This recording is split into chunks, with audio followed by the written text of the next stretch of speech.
Kidlat News Updates. Sa ating mga balita, pinsala ng PCG vessel matapos bombahin ng tubig aabot sa 3 million pesos. Cedric Lee at Denise Cornejo hawak na ng otoridad matapos hatulang guilty ng korte. Bilang ng mga magsasakang apektado ng El Nino pumalo na sa 80,000. Adjusted mall hours iminungkahi para ibsa ng mabigat na trapiko sa Metro Manila. Ako po si Cesar Sorian, kasama ang buong puwersa ng Kidlat News Channel para ihatid ang nangungunang mga balita sa buong kapuluan ngayon. Hindi bababa sa 2 hanggang 3 milyong pisong halaga ang pinsalang tinamo ng barko ng Philippine Coast Guard o PCG na binomba ng tubig ng mga tauhan ng Chinese Coast Guard o CCG kamakailan sa Scarborough Shoal.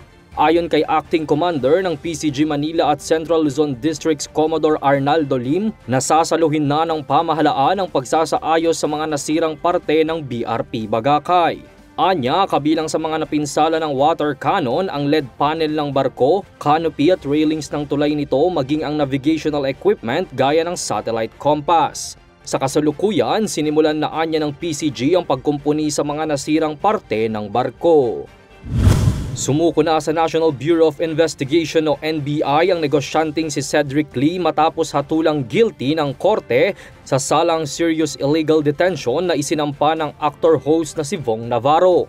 Saad ni NBI Director Medardo de Lemos, kusang loob na sumuko si Lee para umano tuloy-tuloy na ang pagbibigay atensyon sa mga legal na hakbang sa kaso. Giit pa ni Lee maghahain ito ng apela dahil anya walang illegal detention na nangyari sa aktor. Samantala na i-turn over na sa Taguig City Police ang isa pang akusado na si Denise Cornejo. Kahapon nang magbaba ng hatol ang Taguig Regional Trial Court na nagsasaad na guilty sina Lee Cornejo at 2 pa nilang kasabwat sa serious illegal detention case ni Navarro. Lubos naman ang pasasalamat ng aktor sa naging desisyon ng korte 10 taon matapos ang kontrobersya. Umabot na sa 80,000 magsasaka ang apektado ng El Nino sa buong bansa ayon sa Department of Agriculture o DA. Sa interview ngayong araw sa Bangon Pilipinas Ngayon, sinabi ni DA Assistant Secretary Arnel de Mesa na karamihan sa mga matinding naapektuhan ng tagtuyot ay pawang magsasaka ng palay. Dagdag pa nito na aabot na sa 58,000 ektaryang palayan ang apektado ng tag-init.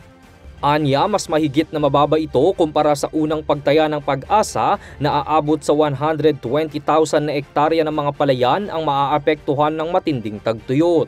Pagdidiin naman ni De Mesa na dahil ito sa mabilis na aksyon ng pamahalaan sa pagpapatupad ng mga programa at impormasyon laban sa El Nino. Iminungkahi ni Metro Manila Council o MMC President at San Juan City Mayor Francis Zamora ang pag-a-adjust ng mall hours upang ibsa ng mabigat na daloy ng trapiko sa Kalakang, Maynila.